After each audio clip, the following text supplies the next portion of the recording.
Hi, SP അരുളാണ്.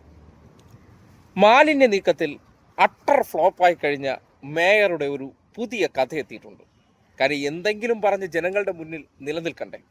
അപ്പോഴാണ് ഒരു ഓട്ടോറിക്ഷയ്ക്കകത്തുള്ളൊരു കഥയുമായിട്ട് mayor രംഗപ്രവേശനം ചെയ്തിരിക്കുന്നത്. ശ്രദ്ധിക്കുക, ഈ മാലിന്യ പ്രശ്നം എന്തുകൊണ്ടാണ് അത് CPM-കാർ കൊണ്ടുവന്ന് ഓട്ടോറിക്ഷ പിടിച്ചിടുന്നത്. അപ്പോൾ ആ കഥയൊന്ന് കേട്ടെ. ഒരാഴ്ച മുമ്പ് ഒരു ഓട്ടോറിക്ഷയെ മാലിന്യമായി വന്ന ഒരു ഓട്ടോറിക്ഷയെ 2 വനിതാ ജീവനക്കാർ ഉൾപ്പെടെയുള്ളവർ ആദ്യം കസ്റ്റഡിയിലെടുത്ത് ഞങ്ങളുടെ ഗ്യാരേജിൽ കൊണ്ടുപോയിട്ട് നോക്കിയപ്പോഴേക്കും ആ ഓട്ടോറിക്ഷയ്ക്കകത്ത് വടിവാളും അതുപോലെ തന്നെ കമ്പിപ്പാറയും ഒക്കെ ഉണ്ട്.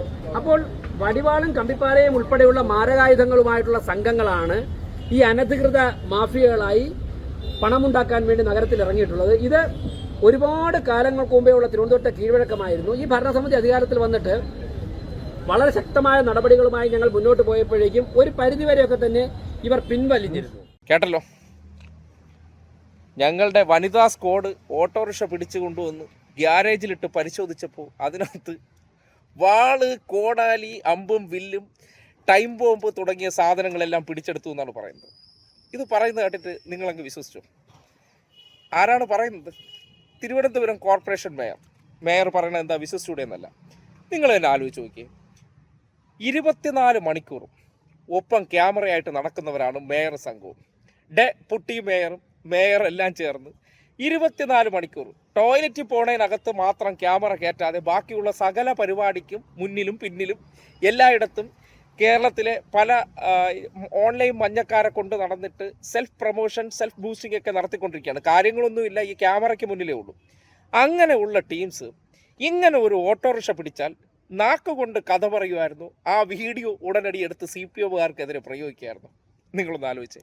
നിങ്ങൾ ഇടയ്ക്ക് ലഹരി വേട്ട എന്നതിൻ്റെ പേരിൽ ഒരു പെട്ടിക്കടയിൽ ചെന്നിട്ട് മേയറും സംഘവും ചേർന്ന് ഇതാ ലഹരി പിടിക്കുന്നു എന്ന രീതിയിൽ ഒരു പെട്ടിക്കട തള്ളി പൊട്ടിച്ചിട്ട് അതിൻ്റെ അകത്തിരുന്ന മറ്റേ ഖൈനിയും ഒപ്പം തന്നെ ഹാൻഡ്സൊക്കെ പിടിച്ചത് ഉള്ളിസുരക്കിട്ടൊരു പണി കൊടുത്ത പോലെ ഉണ്ടായിരുന്നു. അതുപോലെയാണ് ഇപ്പോഴത്തെ ഈ കഥ.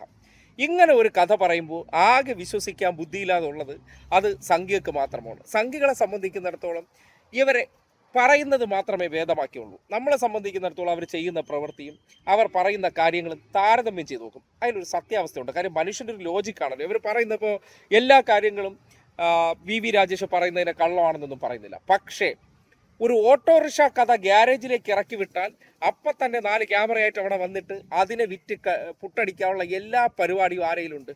നിങ്ങൾ കോർപ്പറേഷനിൽ നടന്ന തമ്മിത്തല്ലായിക്കോട്ടെ, മറ്റു കാര്യങ്ങളായിക്കോട്ടെ, എല്ലായിടത്തും ക്യാമറകൾ, ദൃശ്യങ്ങൾ പുറത്തു വന്നല്ലോ. എന്തുകൊണ്ടായിരിക്കും ഓട്ടോറിക്ഷയിലെ ഗ്യാരേജിൽ കൊണ്ടുപോയി ടൈം ബോംബ് വരെ പിടിച്ചെടുത്ത ആ ഓട്ടോറിക്ഷ പുറത്തു വരാത്തത്, അല്ലെങ്കിൽ ഇതിൻ്റെ ദൃശ്യം പുറത്തു വരാത്തത്? അത് ഭാവനാസമ്പന്നമായൊരു കഥയാണ്.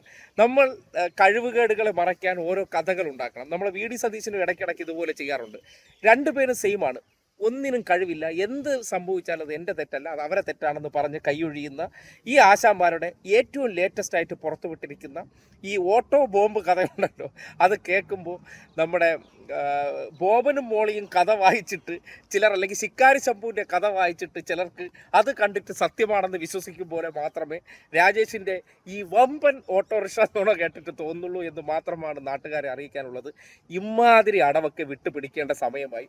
പുതിയ കാലമല്ലേ, ജനറേഷൻ മാറിയില്ലേ, അല്ലെങ്കിൽ ടെക്നിക്കാലിറ്റികളെല്ലാം മാറിയില്ലേ. ഇപ്പോൾ ഈ ഡിജിറ്റൽ കാലഘട്ടത്തിൽ കുറച്ചുകൂടി അപ്ഡേറ്റ് ആയില്ലെങ്കിൽ പൊളിഞ്ഞ് പാളീസാവുമെന്ന് മാത്രമേ മേയറോട് ഓർമ്മിപ്പിക്കാനുള്ളൂ.